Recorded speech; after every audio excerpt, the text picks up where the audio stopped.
안녕하세요. 손해사정사 이재영입니다.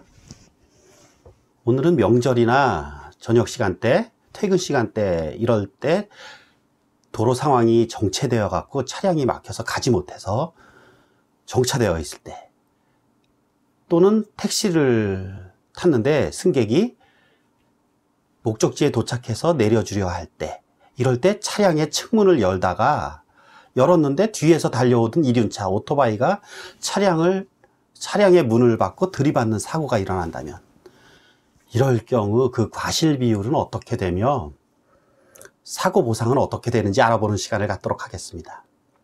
이런 사고 많이 흔하죠. 차량의 문을 여는데 오토바이가 들이받아서 문짝이 보통은 부서지고 오토바이 운전자는 다치고, 아마 이런 사례가 가장 전형적일 것입니다. 우선 과실 비율을 알아볼 때 이 차대차 사고에 있어서 과실은 서로 상대적으로 평가하게 되어 있습니다. 누가 더 법규를 위반했는가 여부가 상당히 중요하겠죠.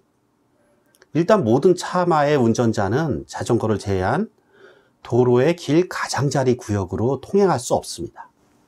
오토바이 근데 가장자리 구역으로 통행했죠. 그 다음에 승용차나 이런 차량의 운전자는 그 안전을 확인하지 않고 차량의 문을 열어주거나 승객을 내려주어서는 아니 됩니다. 이 또한 도로교통법에 규정되어 있는데, 이러한 법규가 도로교통법에 규정되어 있고 두 차량 모두 법규를 위반했습니다. 이럴 때 누구에게 더 과실이 크다고 평가할까요? 우리 자동차보험 손해보험협회 과실인정 기준에 따르면 자동차의 과실이 더 크다고 합니다. 7대 3으로 평가하고 있습니다. 우리 판례 또한 비슷합니다. 하지만 이러한 수치는 절대적인 것은 아닙니다. 참고 수치지.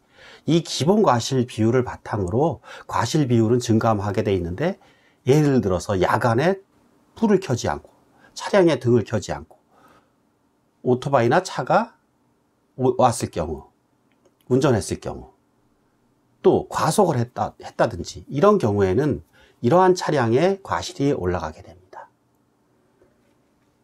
과실은 7대 3을 기본으로 하지만 이런 식으로 과실이 증감될 수도 있습니다. 그리고 극단적인 상황을 하나 더 예를 들면은, 차량의 문을 열었는데 승객을 내려주려고 이미 문을 연 상태고 거기가 우측이 아주 공간이 비좁습니다.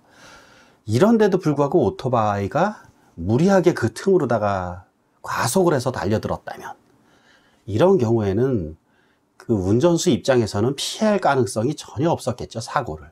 이런 경우에는 오토바이의 과실 100%가 될 여지도 있는 것입니다. 지금까지 과실에 대해서 살펴보았고, 다음으로 사고 보상. 사고 보상은 우리 과실, 내가 과실이 있는 만큼만 상대방한테 물어주면 되는 겁니다. 그 손해배상을. 대인사고든 대물사고든. 70%, 내 과실이 70%다 하면 상대방이 입은 손해의 70%를 물어주는 것이 원칙입니다. 근데 우리 오토바이 사고에 있어서, 대물사고에 있어서 우리 자동차 보험 약관에 좀 특이한 규정이 있습니다. 탑승자나 통행인의 의류나 휴대품에 생긴 손해에 대해서는 보상을 하지 않는다라고 되어 있는데, 조금 사실은 이 조항이 좀 문제가 있어 보입니다. 그 이유를 살펴보면 의류나 휴대품이라는 것은 우리 보험약관에 따르면 현금이나 유가증권, 귀금속 등을 말하는데, 잘 보시면은 금액으로 좀 평가하기가 좀 어려운 면이 있는 것들입니다. 이러한 이유 때문에 둔 것 같습니다. 반대로 휴대품하고 대비되는 개념이 소지품인데, 소지품은 휴대품 이외의 것으로서 몸에 정착되지 않고 휴대할 수 있는 물건들을 말한다고 되어 있습니다. 즉 휴대품은 대표적인 것이 라디오나 카세트 이런 것들인데, 이런 것들은 금액 입증이 비교적 용이하죠. 이런 것에 대해서는 보상한다고 되어 있는데, 사실은 어떠한 손해든지 금액 입증이 가능하다면은 모두 보상해 주어야 하는 것입니다. 그런데도 불구하고 보상을 해주지 않는다면은, 이러한 형식적인 규정 논리에 따라서 이건 잘못된 규정이죠. 실제로 오토바이의 경우 헬멧을 의류로 볼 경우에, 장신구도 우리 보호구를 의류로 보게 되면은 잘못하면 자기 100%, 과실일 경우 자기 차량 손해, 뭐 대물 손해. 아니 오토바이가 운전수가 걸어가고 있다가 만약에 또 다쳤다. 이런 경우에 의류에 생긴 손해를 보상해 줄 수 없다라고 하면 그 오토바이 같은 경우에 의류품이 몇백만 원인 호가하는 것들도 상당히 많은데 이건 문제가 많겠죠, 사실은.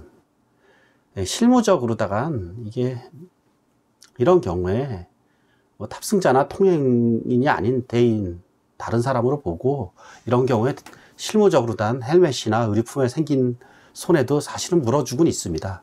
그렇지만 약관 규정은 분명히 문제의 소지가 있습니다. 그리고 끝으로 이 자동차 보험에서 아주 좋은 규정이 있는데요. 과실이 내가 아무리 많을지라도 예를 들어서 오토바이 과실 아까 거의 100%에 가깝지만 100%는 아닌 경우 오토바이가 90% 과실을 했다.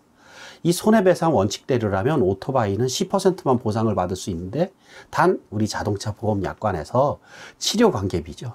치료비나 뭐 어떤 간병인비 이러한 비용에 대해서는 전액 보상할수록 규정되어 있습니다. 이는 피해자 구제 차원에서 둔 제도로 보이는데 아주 좋은 제도라고 규정이라고 보입니다.